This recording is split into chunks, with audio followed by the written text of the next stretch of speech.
실패처럼 우리를 아프게 하는 단어는 없습니다. 인생을 쓰다고 말한다면 그 쓰다고 말하는 지분의 가장 큰 것은 실패의 경험일 것입니다. 오늘 우리는 실패 후에 아직 마음을 다잡지 못하는 사람들을 만납니다. 이 사람들은 바로 디베라 호숫가에 있는 예수님의 제자들입니다. 이들은 예수님을 온전히 따르는 일에 실패했습니다. 그들은 예수님을 따르면서 큰 소리로 확신했습니다. 예수님 버리는 일 절대 없다고. 어디를 가든지 예수님 따라가겠다고. 그러나 그들의 호언장담은 공허했습니다. 결국 가장 크게 목소리를 냈던 베드로와 다른 10명의 제자 모두 예수님을 보기 좋게 배신했습니다. 오늘 본문에 보면 예수님을 따르는 데 실패한 제자들이 생전의 직업을 다시 찾아서 물고기를 잡고 있습니다. 물론 오늘 이들의 행동을 믿음 없는 행동이라고 단정짓기 어렵습니다. 성경학자들 중에 갈릴리로 들어간 제자들의 행동은 예수님의 말씀에 대한 순종이라고 보는 학자들도 많습니다.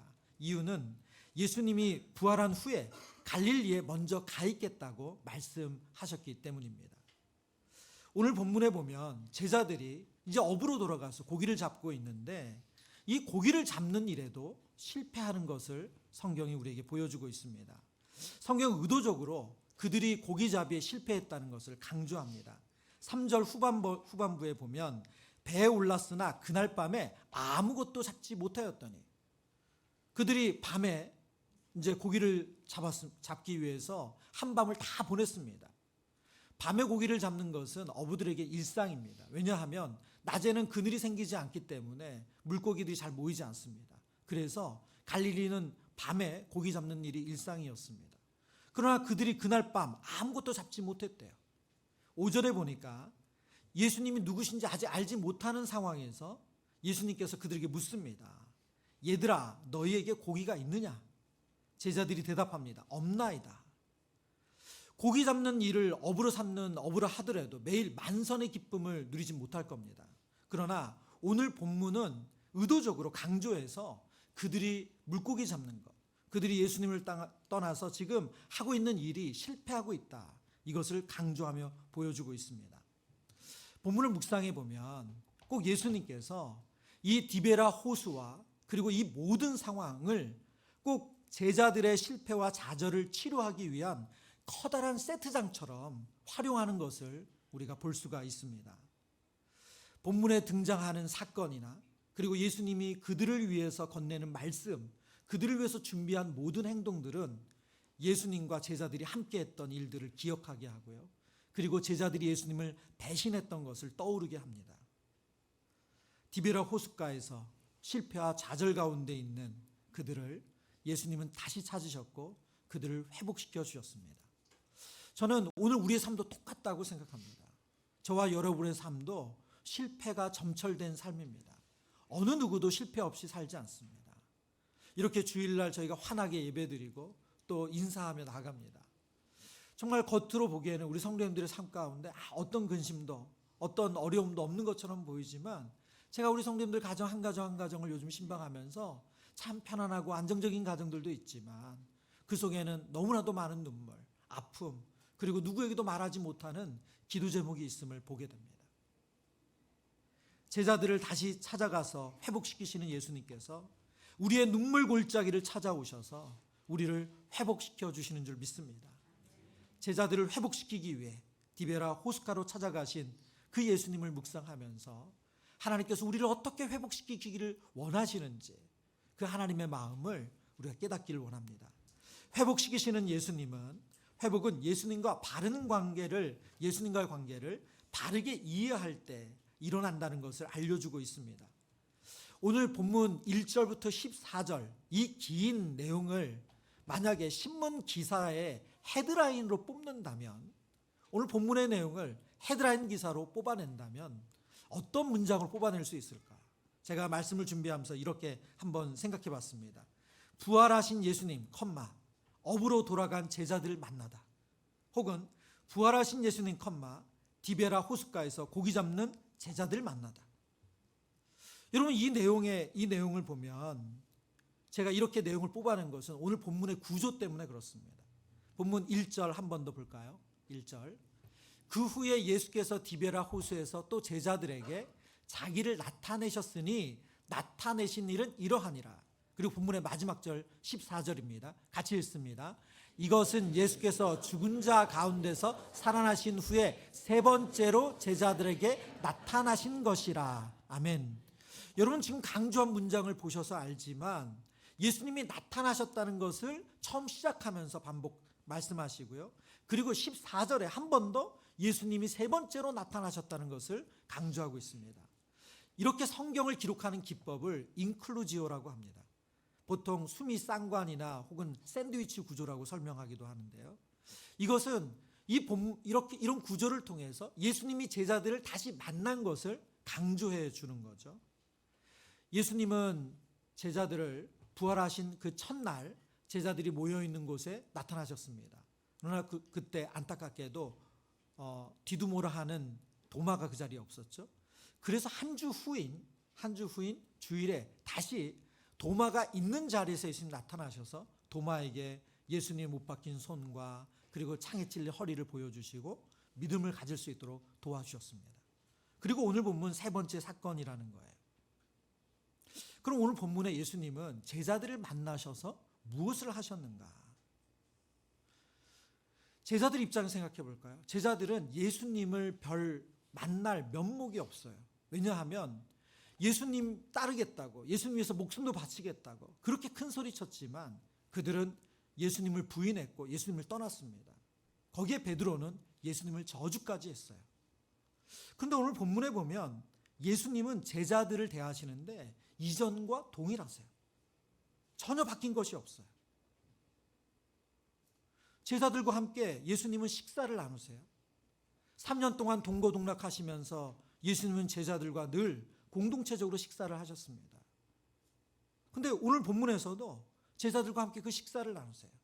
여러분 유대인의 식사는 단순히 식사의 의미라기보다 그 공동체 일원이 된다는 중요한 의미를 갖습니다. 그래서 누구와 식사하느냐가 중요해요. 그래서 예수님께서 당시에 사람들에게 지탄받는 세리나 혹은 창기로 불리는 사람들과 그 집에 들어가고 그 집에서 먹고 마실 때 종교 지도자들이 예수님을 비난했습니다. 죄인들과 어울린다고. 예수님은 지금 제자들과 다시 어울리시는 거예요. 처음과 동일하게. 그들과 식사의 교제를 나눕니다. 그럼 어떻게 이것이 가능한가? 제자들이 생각하는 예수님과의 관계와 예수님이 제자들과 맺은 관계가 다르기 때문입니다. 데이비드 그레고리라는 분이 예수와 함께한 저녁 식사라는 책을 썼거든요. 이 책이 시리즈로 여러 권이 나왔는데 그 두 번째 책이 있습니다. 예수와 함께한 저녁 식사 2. 이 원은 어느 날 이게 가상의 소설을 통해서 이제 성경의 메시지를 전하는 건데, 원은 어느 날 갑자기 예수님이 레스토랑으로 초청하는 초대장을 받고 그 식사 자리에서 예수님과 이야기를 나누는 장면이고요. 2는 7년이 지난 다음에, 그러니까 예수님을 믿은 지 7년이 지난 다음에 다시 예수님을 만난 이야기입니다. 그 이야기 속에서 예수님과 그 소설에 등장하는 주인공의 얘기입니다. 예수님 말씀하세요. 닉, 영적 세계에서 인간의 사고방식으로 죽었다가 깨어나도 해석할 수 없는 사실들이 있어요. 한 가지만 알려줄까요? 우리 사이와 관계는 천지가 무너져도 끊어지지 않는다는 점이죠. 우리 사이와 관계는 천지가 무너져도 끊어지지 않는다는 점이죠. 그리고 책에서 닉 이 주인공이 속으로 생각해요. 절대로 끊어지지 않는다? 알 수 없는 소리였다. 그가 되묻습니다. 죄를 지어도요? 예수님이 말씀하세요. 관계란 상대방과 무언가를 나눠 갖는 것을 가리킵니다. 우리가 뭘 나눠 가졌는지 아세요? 바로 나의 생명입니다. 날 믿는 순간 내가 당신 마음 안에 살아 숨쉬게 됩니다. 당신의 영과 하나가 됐다고 할까요? 영원토록 말이에요. 아무도 떼어놓을 수 없을 만큼 단단하게 결합되는 것입니다. 죄를 지어도 우리의 연결은 끊어지지 않아요. 절대로 깨지지 않는다니까요. 잠깐 하나 되었다가 금방 분리되는 식의 관계가 아니라는 겁니다. 여러분, 이 책에서 예수님과 우리가 맺는 관계가 어떤 관계라고 말하죠? 절대 깨어지지 않는 관계래요. 왜요? 예수님은 우리와 생명을 나누신 관계이기 때문에. 이 관계는 조금 관계에 소원했다고, 실망스러운 일을 했다고, 실수했다고, 혹은 죄를 지었다고 멀어지는 관계가 아니라는 거예요. 예수님의 제자들은 어땠어요? 예수님의 제자들은 그러나 예수님과 관계를 그런 식으로 바라봤어요. 우린 예수님을 실망시켰어. 우린 예수님 말씀하신 거 지키지 못했어. 아니, 내가 예수님께 약속한 것도 지키지 못했어. 예수님께 다가갈 자격이 없어. 난 예수님과 다시 만날 수 있는 그런 사람이 아니야. 우리는 우리가 하나님 앞에 부끄러운 모습이거나 합당하지 못한 삶을 살아갈 때면 심지어 하나님과의 관계가 끊어졌다고까지 생각하기도 합니다. 여러분, 정말 그렇습니까? 아니요.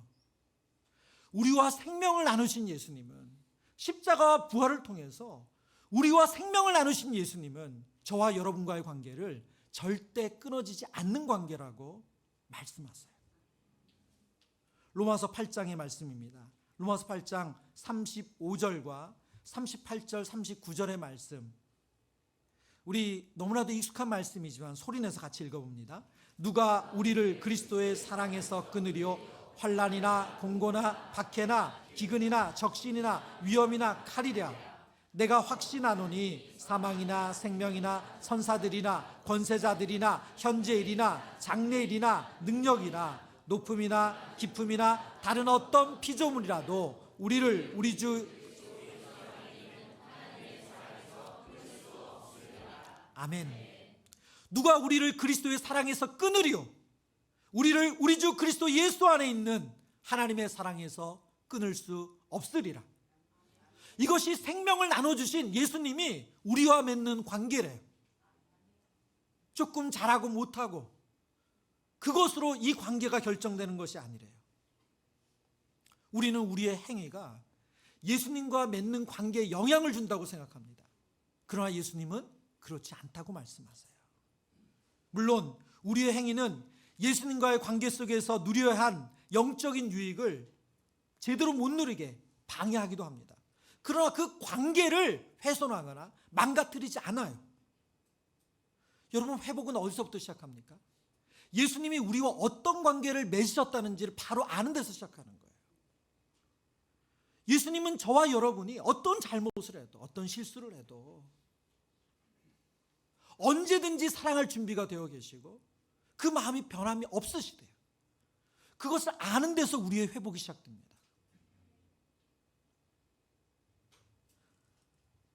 오늘 본문을 묵상하면서 제이디 그리어 목사님의 복음 본색이라는 책을 봤는데요. 그 책에서 구원과 복음에 대해서 이런 설명을 하세요. 자막으로도 준비했습니다. 구원은 우리가 하나님을 위해 무언가를 행하는 것이 아니다. 구원은 하나님이 우리를 위해 이루신 일을 알고 그것에 놀라운 경외감을 느끼는 것이다. 여러분, 구원은 무엇입니까? 우리가 하나님을 위해 무언가 행하는 것이 아니래요. 구원은 하나님이 우리를 위해서 이루신 것을 알고 그 놀라운 일에 대해 경외감을 느끼는 거래요. 그러면서 이어서 이런 설명을 하세요. 그렇다, 기독교 안에서 우리는 하나님을 위한 일들을 할 것이다. 하지만 우리가 하는 것은 하나님이 우리를 위해 이루신 일에 대한 감사의 반응이지 그분이 우리의 도움이 필요하시기 때문이 아니다. 우리가 하나님을 위해서 예배하고 봉사하고 어떤 헌신을 하는 것은 감사에 대한 반응이지 우리의 그 행위로 구원에 도움이 되는 것이 아니라는 거예요. 오늘 본문을 묵상하다가 재밌는 사실을 하나 발견했어요. 저만 재밌는지 모르겠지만 이게 뭐냐면 오늘 본문을 묵상하는 중에 예수님께서 제자들에게 고기를 가져오라고 하시잖아요. 근데 성경을 자세히 보시면 예수님은 먼저 떡과 고기를 굽고 계셨어요. 여러분, 오늘 가서 자세히 보세요. 예수님은 고기를 가져오라고 하시기 전에 먼저 떡과 고기를 굽고 계셨어요. 그러니까 예수님은 무엇이 필요한 분이 아니에요. 우리가 뭘 드려야지만 그것으로 완성되는 분이 아니시라는 거예요. 이미 가지고 계시고 이미 알고 계시고 그 모든 것을 하실 수 있는 분이에요. 근데 우리는 우리가 뭘 해야지만 예수님을 채울 수 있다고 생각한다면 그거는 정말 잘못된 오해인 거죠. 제이디 그리어 목사님이 이 성경에 나오는 구원과 복음의 정신을 가지고 우리가 하나님께 합당하게 올려야 될 기도가 있다고 얘기하면서 그것을 복음 기도라고 명명했습니다. 그 기도의 내용이 이래요. 그리스도 안에서 제가 하는 어떤 일도 당신이 저를 더 사랑하시도록 할 수 없고, 제가 한 어떤 일도 당신이 저를 더 사랑하시도록 할 수 없습니다. 이게 저기 하나가 빠졌네. 이게 덜 사랑하시도록 할 수 없습니다. 그런데 리을이 빠졌네요. 당신의 임재와 인정이 영원한 기쁨을 위해 제게 필요한 모든 것입니다. 당신이 제게 하신 대로 저도 다른 사람에게 하겠습니다. 기도할 때 저는 십자가로 당신의 긍휼을, 그리고 부활로 당신의 능력을 판단하겠습니다. 여러분, 이 시작하는 기도의 내용을 다시 한번 보면, 그리스도 안에서 제가 하는 어떤 일도 당신이 저를 더 사랑하시도록 할 수 없대요. 무슨 말이에요? 우리의 헌신, 우리의 봉사, 우리의 애씀이 예수님이 우리를 더 사랑하는 것으로 만드는 게 아니라는 거예요. 왜요? 예수는 충분히 우리를 사랑하고 계시기 때문에. 또 이어서 제가 한 어떤 일도, 이건 뭡니까? 우리의 부족함, 우리의 실수, 우리의 죄, 그것도 하나님이 우리를 덜 사랑하시도록 할 수 없대요. 그리스도께서 우리와 맺으신 관계는 영원히 깨지지 않는 관계고, 무한한 사랑, 무조건적인 사랑을 보여주시는 관계예요. 근데 왜 우리는 회복이 더딘가? 그런 관계를 맺으셨다는 것을 우리식의 관계로 풀기 때문이에요. 여러분, 우리식의 관계는 뭡니까? 자꾸 예수님과 거래하는 관계, 내가 뭘 잘해야지만 예수님이 잘해주는 관계로 인식하기 때문이에요. 제가 말씀을 묵상하다가 제가 하나님 앞에 꼭 이런 사람 아닌가, 꼭 성적표를 보여주는 것처럼 하나님 앞에 나아가고 있지 않나. 그래서 내가 좀 성적이 좋으면 하나님 기뻐하시겠지, 성적이 나쁘면 하나님 나한테 실망하실 텐데, 그런 마음 갖고 있는 건 아닌가? 근데 제가 보니까 저만 그런 게 아니더라고요. 우리 순자님들도 그러신 것 같아요. 왜냐하면 다락방의 순원들이 출석을 다 하시잖아요. 그러면 목양일지를 쓰시면서 너무 기쁘게 메일을 보내세요. 목사님 오늘 전참했어요. 너무너무 기뻐하세요. 그러나 또 다락방의 순원들이 여러 명 빠지면 유유, 목사님 오늘 누구랑. 출석률이 순장님의 성적표 같은 거죠.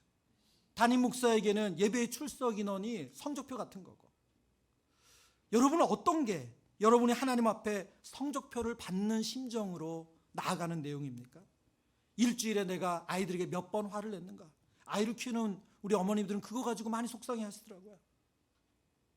내가 지난주에 아이에게 화를 많이 냈으면 내가 하나님 앞에 성적표가 너무 불량하고, 또 어떤 분들은 경건 행위로 큐티를 내가 일주일에 몇 번 했는가? 내가 이번에 일주일에 5번이나 했어. 기특해. 내가 너무 자신 있게 하나님께 나아가고, 습관적으로 짓는 죄를 얼마나 지었나? 내가 이런 죄를 지으면 하나님 앞에 나아갈 자격이 없다고 생각하고. 여러분, 우리가 하나님께 나아가는 관계를 성적표를 보여주는 관계로 생각한다면 우리의 신앙생활은 너무 힘들어요. 어렵습니다. 그래서 회복이 안 돼요. 회복이 안 돼요. 그러나 우리 예수님은 우리를 그런 관계로 맺으신 적이 없으세요. 물론 이 말씀을 오해하면 안 되시죠. 하나님은 우리의 죄를 방조하거나 방치하는 분은 아니세요. 왜요? 빌립보서 1장의 말씀처럼 그리스도께서 우리 안에 착한 일을 시작하셨는데 그 일을 이루시기까지 일하신다고 말씀하시기 때문에. 그러나 하나님과 우리의 관계는 깨어지지 않는 관계, 무조건적인 사랑과 무한한 사랑으로 맺어진 관계인 줄 믿습니다. 우리가 그 관계를 기억할 때, 그 관계 안으로 들어갈 때 우리 안에 참된 회복이 있는 줄 믿습니다. 두 번째, 회복시키시는 예수님은, 회복은 예수님과의 사랑과 용서를 받아들이는 것임을 알려주고 있습니다.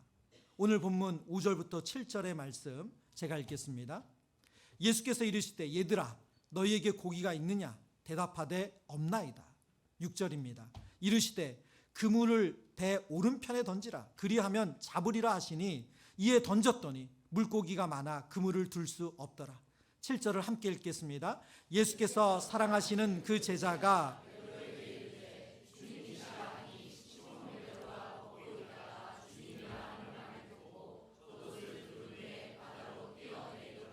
아멘.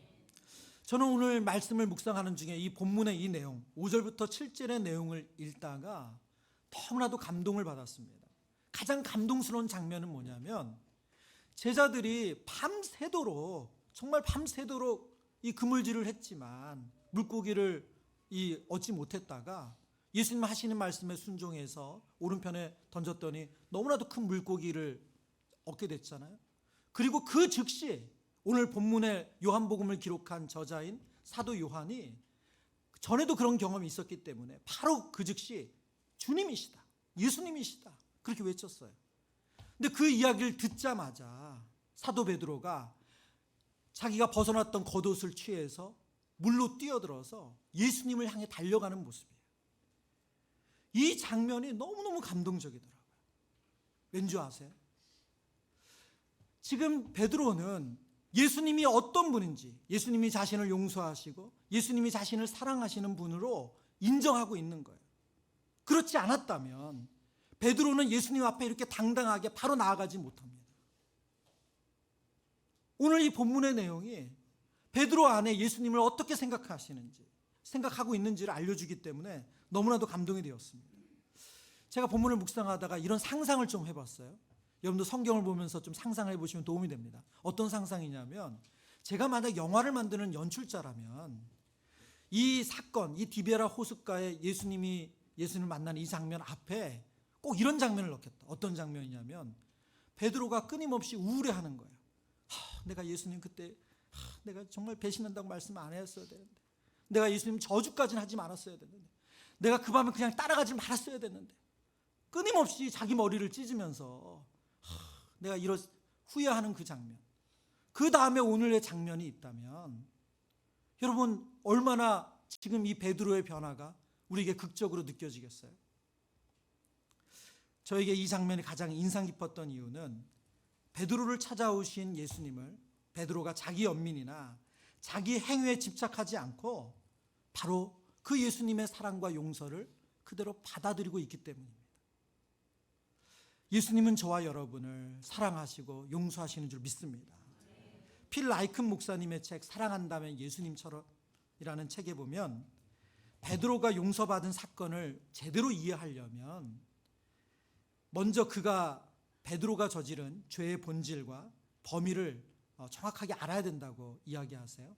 그러면서 우리에게는 베드로가 예수님께 지은 죄가 같은 죄, 예수님을 배신한 죄를 반복해서 3번 지은 걸로 생각하는데 그것에 대해서 이렇게 아주 자세하게 설명을 하십니다. 우리는 보통 베드로가 한 가지 죄를 3번 지은 것이라고 생각한다. 그러나 사실 그는 여러 가지 죄를 반복해서 범했다. 첫째, 그는 명백하게 배신이라는 죄를 범했다. 그는 예수님과의 관계를 완전히 부인함으로써 그리스도를 향한 헌신을 저버렸다. 둘째, 이것은 거짓말이기도 하다. 진실을 말하지 않고 거짓을 증거했기 때문이다. 셋째, 베드로는 신성 모독죄를 범했다. 저주하는 말로 하나님의 아들의 이름을 헛되게 했기 때문이다. 넷째, 우상 숭배의 죄를 지었다. 베드로는 오직 한 분이신 참 하나님을 경배하기보다 자신의 안위를 소중하게 여겼다. 다섯째, 복음을 전하지 못한 죄도 지었다. 그는 자기 목숨을 지키는 데 급급해서 예수 그리스도의 능력과 은혜를 증거할 기회를 놓쳤다. 여섯째, 그는 살인을 공모할 죄를 범했다.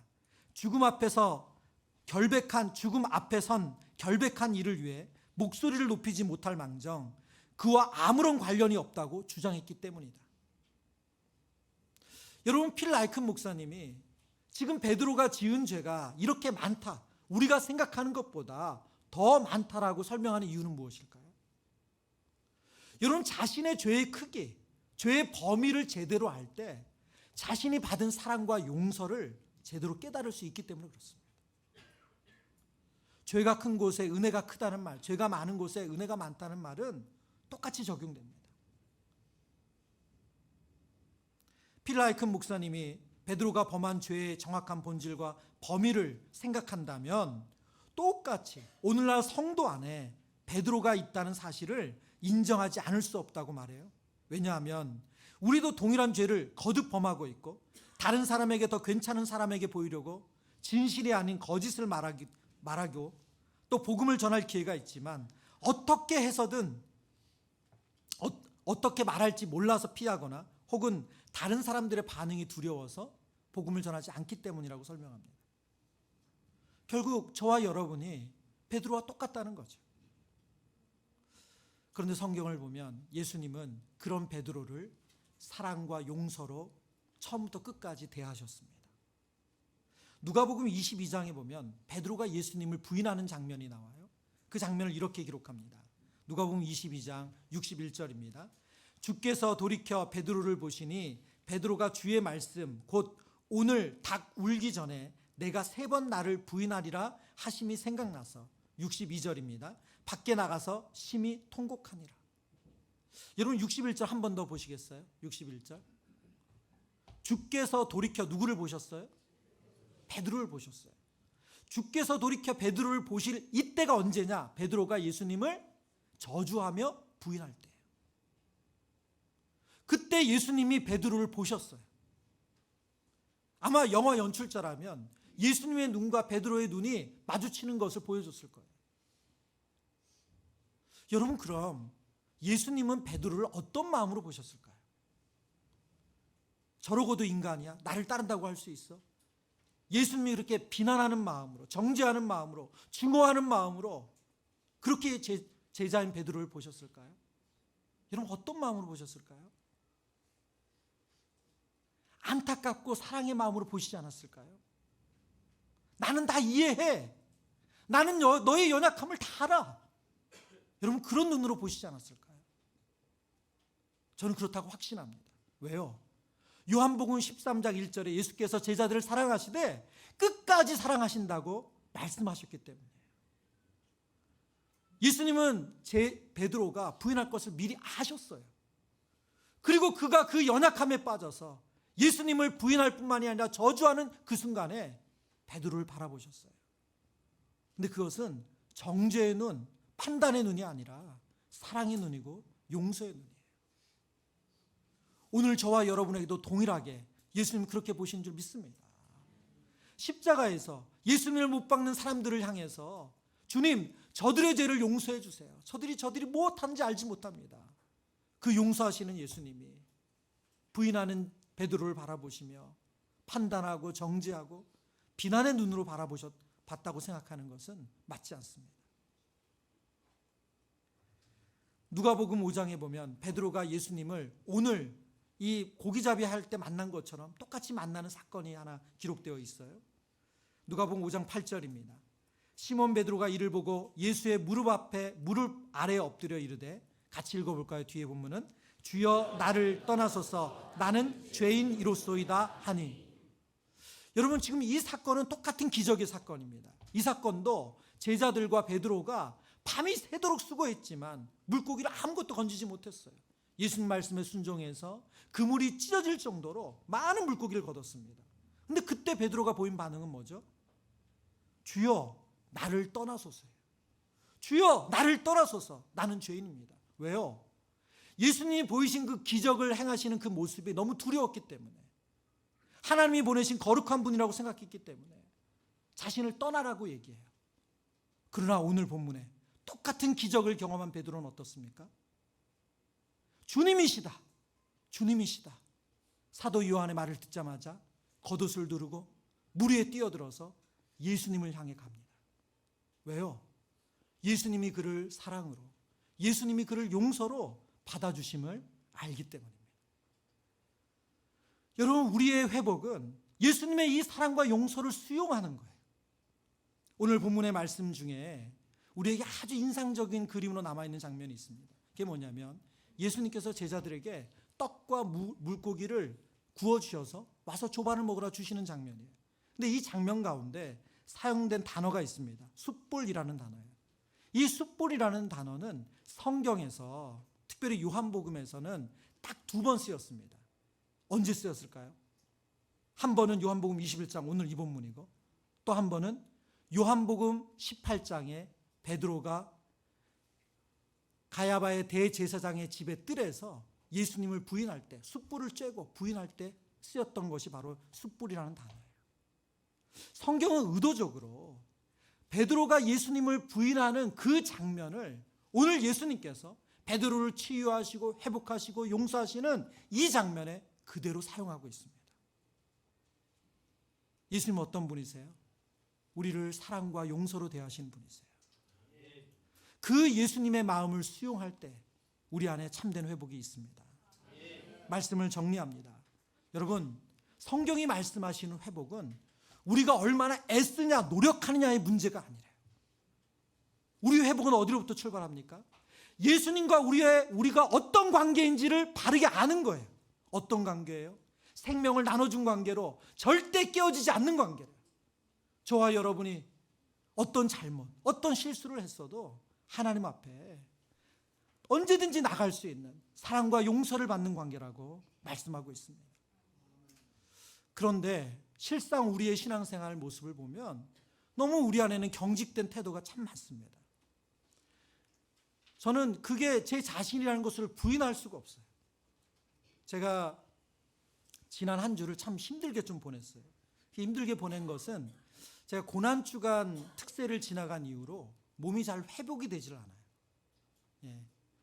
저희 교회를 이제 저희가 개척하고 나서 여러 번의 특세를 했는데 그런 적이 한 번도 없었는데 이번에 특세를 마치고 나서는 하루 이틀 잠을 자고 나도 몸이 잘 돌아오질 않더라고요. 그래서 제가 지난주부터는 새벽 기도를 좀 쉬고 있어요. 그런데도 몸이 잘 지금 안 돌아옵니다. 그리고 또 바로 엊그저께죠. 엊그저께는 또 가서 왼쪽 눈을 또 그 다래끼를 또 쬐어요. 그리고 또 거기서 이제 이제 굳어진 딱딱한 것을 걷어내는 시술을 했는데 계속 이 일이 반복이 되더라고요. 이제 병원에 가보니까 면역력이 많이 떨어져서 그렇다고 해요. 근데 제가 이 한 주 좀 몸이 힘든 한 주를 보내면서 제 사역을 묵상하는데 앞서 말씀드린 것처럼 지난 2년의 사역을 제가 돌이켜 보니까 너무 제 힘이 많이 들어가 있는 거예요.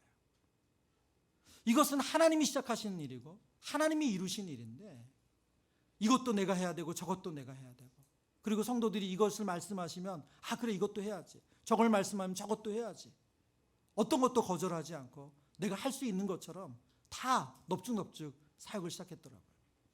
그러고 보니까 담임 목사와 부교육자는 많이 다른 거예요. 뭐냐면 제가 말씀을 준비할 시간이 낮에는 거의 잘 안 나더라고요. 왜냐하면 낮에는 훈련하고 신방하고 회의하고 그러고 나니까 자꾸 잠을 줄이면서 지난 2년을 보내온 거예요. 일주일에 한 2, 3일 정도 한 뭐 2, 3시간 자는 거 시간이 지나면 잘 회복이 됐는데 이번 고난주간을 보내고 나니까 회복이 안 되는 거예요. 제가 그러면서 하나님 앞에 정말 제 자신을 돌아봤습니다. 그리고 오늘 말씀을 보는데요. 아, 나의 심각한 문제가 이거구나. 내가 자꾸 예수님 앞에 잘 보이려고 하는구나. 내가 예수님 앞에 뭔가 자꾸 좋은 성적표를 드러내려고 하는구나. 예수님, 저 수예요, 우예요? 옛날 사람인 거죠? 그런 마음으로 자꾸 제가 사역을 하는 거예요. 이 일은 하나님께서 시작하시는 일이고 내가 할 수 있는 것은 내가 할 수 있는 만큼만 순종하면 되는데 더 잘 보이시고 더 잘해야지만 된다는 그런 마음이 너무너무 강한 거예요. 혹 지난 2년 저희 교회가 여기까지 오는 이 사이에 우리 성도님들 가운데 지친 분이 있고 또 저와 비슷한 마음을 가졌던 분이 있다면 아마 똑같으실 거예요. 아, 내가 이렇게 해야지. 내가 누군데, 내가 순장인데, 내가 그래도 직분이 있는데 그런 마음으로 만약 사역을 하셨다면 똑같이 그런 지친 마음이 드셨을 거예요.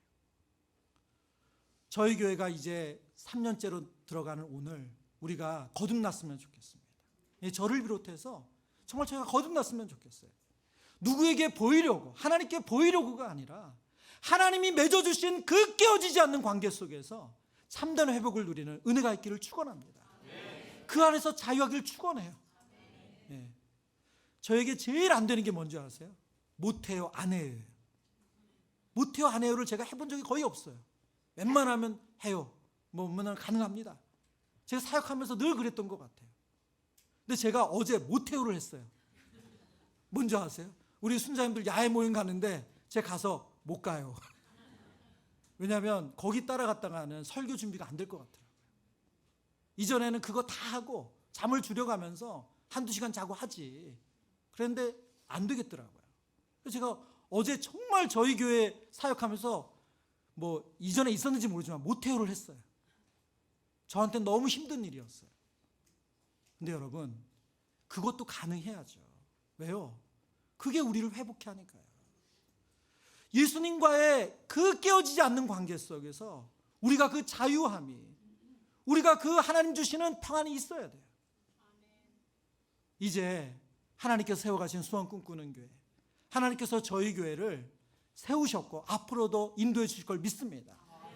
그래서 저희 교회를 섬기는 우리 모든 봉사자들, 저를 포함해서 하나님 안에서 이 참 자유와 하나님의 사랑 안에서 정말 하나님께서 나를 이끄시고 책임지시기 때문에 누구 보이려고, 좋은 성적 보이려고 하는 게 아니라 기쁨으로, 감사함으로, 자유로 섬기는 그런 평안함이 있기를 축원합니다.